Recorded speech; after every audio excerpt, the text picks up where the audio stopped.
प्यारी सत्संगत प्रेमाने बोला. उपस्थित सर्व संत महात्म्याच्या चरणावर दासारख्या पामराचा कोटी कोटी धन्यवाद.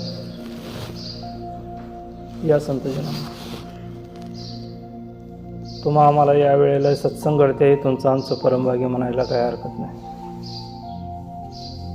भाग्यवंतांच्या घरी भजन कीर्तन त्याची वाट पाहे रघुनंदन. हे भाग्यवंतांनाच ही सत्संग मिळते, हे तुमचं आमचं परमभाग्य. कोण म्हणत असेल मी 10 वर्ष झालं ज्ञान घेऊन, कोण म्हणत असेल 20 वर्ष झालं, कोण म्हणत असेल वर्ष झालं, 2 वर्ष झालं, कोण म्हणत असेल 50 वर्ष झालं मी ज्ञान घेतलं. पण हे ज्ञानाचं रोपटं लागलंय का जळलंय हे तुम्ही आम्ही आपल्यामध्येच पडताळून बघण्याची गरज आहे. प्रत्येकाला वाटतं मी ज्ञान घेऊन एवढं वर्ष झालो आहे म्हटल्यानंतर मी लय श्रेष्ठ असेल. मी 10 वर्ष झालं, मी 20 वर्ष झालं, मी 25 वर्ष झालं सत्संग करतोय. पण हे ज्ञानाचं रोपटं लागू आहे का नाही हे जोपर्यंत तुम्ही आम्ही स्वतःमध्ये पडताळणार नाही तोपर्यंत ते तुम्हाला आम्हाला समजणार नाही. संत म्हणतात की एखादं फळ जर पिकायला लागलं त्याची 2-3 प्रकार आपल्याला दिसायला सुरुवात होते. त्याचा कलर बदलतोय मन, त्याच्यात नरमपणा येतोय मन, आणि त्यात गोडवा पण निर्माण होतोय मन. जसं नागपूरच्या समागममध्ये राजपिताजींनी पण सांगितलं विचारामध्ये, संत्र्याचे वरचे साल जर काढून टाकले ते आज सगळ्या फोडी फोडी फोडी फोडी असतात म्हणून सांगितलं. ती प्रत्येक फोड ही गोड लागते. जसं की एक एक फोड आपण काढून खायला सुरुवात करू, राग, द्वेष, नफरत, निंदा ह्या सगळ्या फोडी आहेत म्हणून सांगितलं. आणि ह्या फोडी जसं जसं जसं आपण मनातनं काढून टाकायला सुरुवात करीन त्या टायमाला ही गोडवा निर्माण व्हायला सुरुवात होईल म्हणून सांगितलं. आज तुमची आमची पण अवस्था तीच आहे. आज आम्ही तुम्ही पण विचार करायचा आहे, खरोखरच तुमच्या आमच्यामध्ये ती नम्रता धारण झाली आहे का?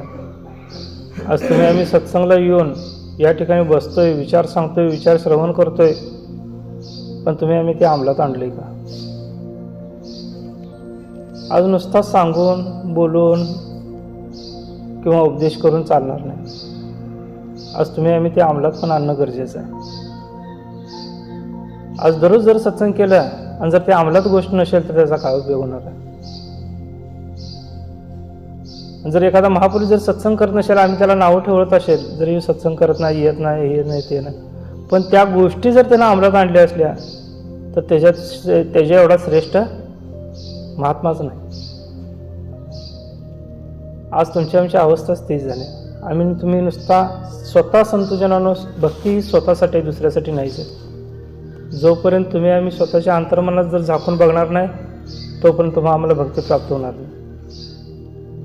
आज तुम्ही आम्ही करतो हे योग्य आहे का नाही याची पडताळणी जोपर्यंत तुम्ही आम्ही करणार नाही तोपर्यंत तुम्ही आम्ही योग्य दिशेने पावलं टाकणार नाही. मूल संतजनानं पैशानं, धनानं, दौलतीनं केलं जात नाही.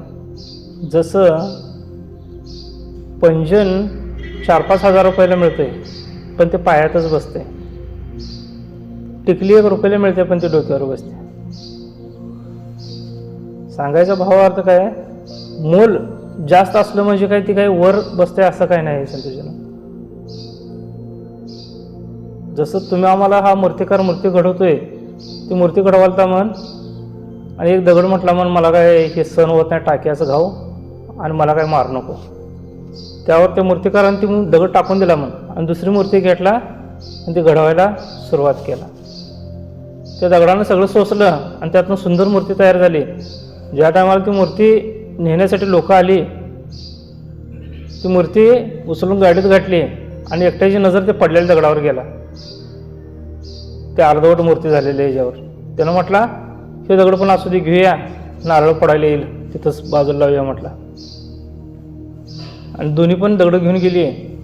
एक वर बसवला आणि खाली नारळ पडायला म्हणून केला. त्यावर नारळ फोडली जाऊ लागली. दररोज त्याला ते सहन करावं लागलं. त्या टायमाला ते रडायला लागलं आणि म्हटलं त्या मूर्तीला त्याच टायमाला मी जर चूक केलो नसतो तर आता मी इथं खाली बसलो नसतो.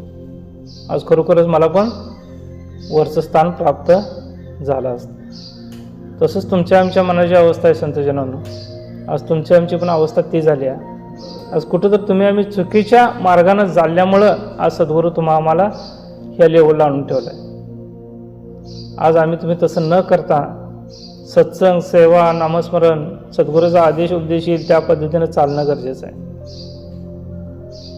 आज मनानं भक्ती करण्याचं नाही, जसं सद्गुरू आदेश उपदेश देईल त्या पद्धतीनेच भक्ती केली पाहिजे, तरच आम्हाला हे लोक आणि परलोक सुखी होणार आहे. आज जसं की नदीचं पाणी पात्रता सोडून वाहत नाही, पात्रता धरून वाहत आहे. जर त्यानं पात्रता जर सोडली, नदीच्या पाण्यानं जर पात्रता सोडली तर लोक त्याला नावं ठेवायला चालू होते आणि तेच पाणी जे माणसं पुजत होते त्याच पाण्याला शिव्या द्यायला चालू करते. जर नदीच्या पात्रातून ते पाणी बाहेर गेलं, एखाद्या गटरीत गेलं तर ते घाण वास मारायला चालू होते. त्याच पद्धतीनं तुम्ही आम्ही सत्संगरूपी जी ही गंगा आहे, जी ही नदी आहे, ह्याच्या पात्रतेत राहून जायचं आहे. याच्यातून जर बाहेर गेलो तर आम्हाला खरोखरच नावं ठेवणार आहेत. आणि या पात्रतेत राहून जर भक्ती केली तर खरोखरच तुमचा आमचा आदर सत्कार, पूजा अर्चा सगळं काय होणार आहे. आज सद्गुरूनं आम्हाला काय नाही दिलं, सगळं काय दिले. आज देण्यासारखं काय राखलंच नाही. 3 लोक 9 खंड में गुरु से बडा ना कोई, करता कर सके ना कोई, सद्गुरू करे सो होय. आज 3 लोकांच्या मालकानं भरपूर काय दिले. कोण तनानं, कोण मनानं, कोण धनानं. संतजनानं तन से थोडे थोडे सब दुखी, सुखी आहे हरी के दास म्हणून सांगितलं. आज सुखी कोण आहे? त्या सद्गुरूच्या चरणावर जो आहे तेच सुखी आहे, आणि आता सगळी दुखीचे. कोई तन से, कोई मन से, कोई धन से है उदास. आज सगळीजण उदास दिसते आम्हाला, पण तुम्ही आम्ही सुखी आहे. नुसतं असं सुखी आहे म्हणून चालणार नाही, पण तुम्ही आम्ही खरोखर अंतर्मनातून आम्हाला की जी गॅरंटी आली पाहिजे की तुम्ही आम्ही खरोखरच सुखी आहे. जैसे त्याने ठेविले तैसेची राहावे, चित्ती असू द्यावे समाधान म्हणून सांगितलं. आज परमेश्वर ज्या पद्धतीने ठेवणार आहे त्या पद्धतीने राहायला शिकूया आणि मनामध्ये चित्ती असू द्यावे समाधान.